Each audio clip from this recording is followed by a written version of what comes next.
Já ouviu falar do efeito Mandela? E se de algum modo alteramos nossa própria linha do tempo, assim como em filmes tipo Efeito Borboleta e Vingadores Ultimato? Se alguém me perguntasse o que é o efeito Mandela, eu diria se tratar de um grupo de pessoas com as mesmas lembranças de eventos que nunca ocorreram. Agora, saber se isso são apenas memórias falsas ou uma realidade alternativa é outra história.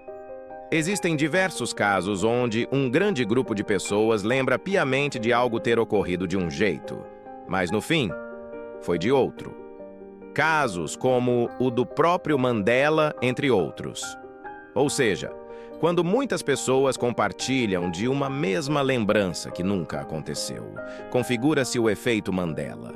O caso que deu nome ao fenômeno começou com Fiona Braun, uma pesquisadora de efeitos sobrenaturais, em uma convenção de Star Trek nos Estados Unidos. Acredita? Para entender melhor essa história, vamos descobrir como surgiu o efeito Mandela. Fiona Braun acreditava que Nelson Mandela havia morrido na década de 1990 na prisão, quando, na verdade, ele havia falecido em 2013 aos 95 anos após ter sido um dos presidentes sul-africano. Conversando em um evento da série Star Trek, ela se deu conta que muitas outras pessoas compartilhavam da mesma memória. Algumas até afirmaram ter assistido à transmissão de seu funeral décadas atrás. Como tantas pessoas podiam ter a mesma memória falsa? Após divulgar o ocorrido em sites e fóruns, a teoria se espalhou e usuários ao redor do mundo começaram a comparar suas lembranças. Hoje, Fiona se dedica a reunir e estudar casos como esse. É muito fácil apenas apresentar uma teoria do que é o efeito Mandela, mas muito mais do que apenas mostrar. É necessário explicar as vertentes que a envolvem. Antes de entrarmos nas duas teorias que tentam explicar o efeito Mandela, vamos a alguns casos além da história do próprio Mandela, que acabaram deixando uma dúvida sobre o que realmente lembramos. Qual a cor do rabo do Pikachu? O fofíssimo e fiel amigo de Ash em Pokémon marcou a memória dos que cresceram durante os anos 1990 e 2000. Mas se ele é tão inesquecível, por que continuamos errando um detalhe? Muitos acreditam que seu rabo tem uma faixa preta na ponta, mas isso nunca existiu. A cauda do Pikachu é e sempre foi amarela. Como podemos então lembrar do raio da faixa preta na ponta? Quem não lembra dessa frase? Luke, eu sou seu pai. Você já ouviu essa declaração de Darth Vader para Luke Skywalker, certo? Errado. Na cena de Star Wars, o Império contra-ataca. Luke diz para Darth Vader que ele matou seu pai, ao que Darth Vader responde: "Não, eu sou seu pai." Será que estamos enlouquecendo desde a década de 1970, então? Ou isso seria um clássico exemplo do efeito Mandela? Aqui vai mais uma. O nome é Looney Tunes, ou é Looney Tunes. Esse é um dos exemplos dado pela própria Fiona Braun em seu site. A famosa série de animação norte-americana se chama Looney Tunes, embora muitos juram de pés juntos que se lembram do segundo nome ser Toons. Seria mais uma vez o efeito Mandela em ação? Vamos às teorias. Existem duas vertentes que podem se encaixar para tentar explicar o efeito Mandela. A primeira delas seria a vertente sobre o prisma da física quântica. Já a segunda seria sobre o prisma da psicologia, a vertente da física quântica. O físico teórico alemão Werner Heisenberg, criador do princípio da incerteza, junto de Erwin Schrödinger, que sugeriu o experimento mental do gato vivo e morto dentro de uma caixa, também físico teórico, mas austríaco, foram alguns dos precursores da mecânica quântica, ou seja, o ramo da ciência que estuda todos os fenômenos que acontecem com as partículas atômicas e subatômicas. E é nesse meio subatômico que existe uma tentativa de se provar o efeito Mandela. Para a mecânica quântica, existe um princípio que é denominado dualidade onda-partícula, comprovado por meio do experimento da dupla fenda. De acordo com este princípio, um corpo atômico pode ser tanto onda quanto partícula. Super estranho, né? Calma que fica mais. Pode parecer bem confuso quando se trata da teoria, mas na prática fica bem mais interessante.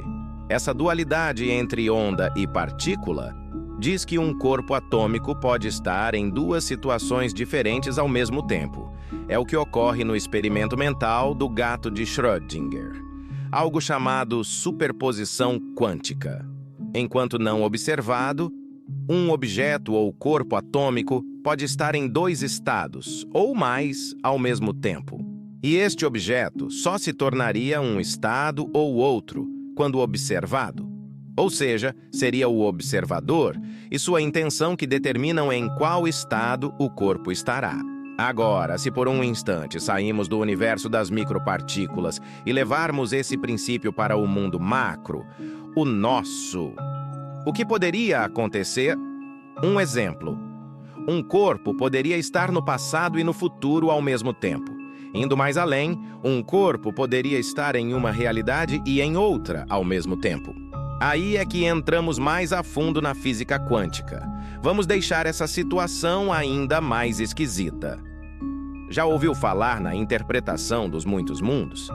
Criada pelo físico Hugh Everett, ela propõe a existência de múltiplos universos paralelos, ou seja, com base em um princípio chamado de simultaneidade dimensional, onde dois ou mais objetos físicos, realidades, percepções e objetos não físicos podem coexistir no mesmo espaço-tempo, seria possível a existência de diversas realidades alternativas. Então, quando as pessoas lembram que Nelson Mandela morreu em 1980, encarcerado, isso pode não ser tão estranho como podemos imaginar. Conforme a teoria, o fato de existir inúmeras realidades, em algumas delas, Nelson Mandela pode realmente ter morrido na prisão. E como as partículas se comportam de forma caótica, ou seja, sem organização alguma, seria possível que tenha havido uma sobreposição das realidades. Sendo assim, o que essas pessoas têm na memória, na verdade, pode ser um vestígio do acontecimento de outra realidade que se misturou à nossa. Mas falar de física quântica, dualidade da partícula, interpretação de muitos mundos talvez possa ser um pouco demais para alguns.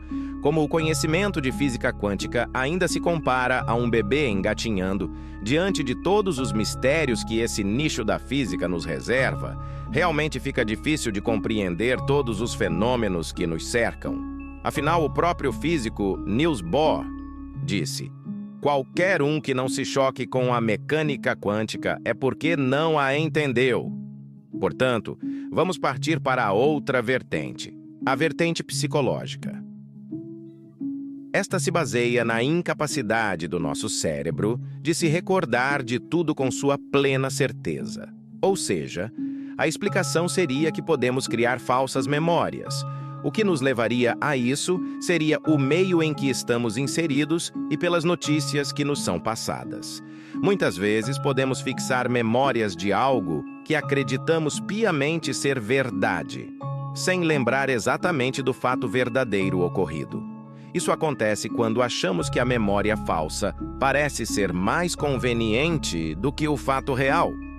Isso acontece muito com o depoimento de testemunhas de crimes. Você nunca contou com detalhes dignos de testemunha ocular uma história que sequer aconteceu com você? Esses detalhes no meio do relato, que pode ser de um fato real, são preenchidos por nossa imaginação, uma ilusão quase perfeita. E esses detalhes seriam as memórias que não existem. São criadas por nossa mente para dar um sentido à história da qual temos apenas algumas lembranças guardadas. Mas para quem pensa que as esquisitices do efeito Mandela para por aqui, está enganado. Existe uma teoria que duas facções do tão falado governo oculto travam uma batalha temporal, influenciando momentos históricos nas linhas de tempo. Seguindo suas agendas e em prol de seus propósitos, essas facções teriam tecnologia suficiente para retroceder no tempo e alterarem eventos pontuais, o que causaria na memória coletiva das massas esses pequenos lapsos, como o do caso Mandela. Fora isso, o tema também já foi explorado em diversos filmes, como Déjà Vu, Efeito Borboleta, Vingadores e a série Loki da Marvel. O efeito Mandela seria a sobreposição de realidades ou somente uma peça pregada pela nossa memória? O que se sabe é que não há consenso quanto a isso. Apesar da ciência convencional atribuir o efeito ao engano que nosso cérebro nos prega, existem muitos outros cientistas renomados que hoje já conseguiram fazer experimentos onde enviaram partículas para o passado e até as transferiram de um local para outro a uma velocidade superior à da luz. Como também existem outros que mostram a possibilidade da existência de um multiverso, outras dimensões e até outras realidades. Para dar mais nós na sua cabeça, segue abaixo, no feed, o link de um livro de ficção científica que trata exatamente desse assunto e o desenrola muito bem em meio à trama. Chama-se Recursão, do escritor Blake Crouch, o mesmo autor do sucesso Matéria Escura. Lembrando que em Recursão, a história se desenvolve exatamente sobre a teoria do efeito Mandela. Curtiu? Então deixe seu like, se inscreva e ative o lembrete para mais conteúdos como esse. Até o próximo vídeo!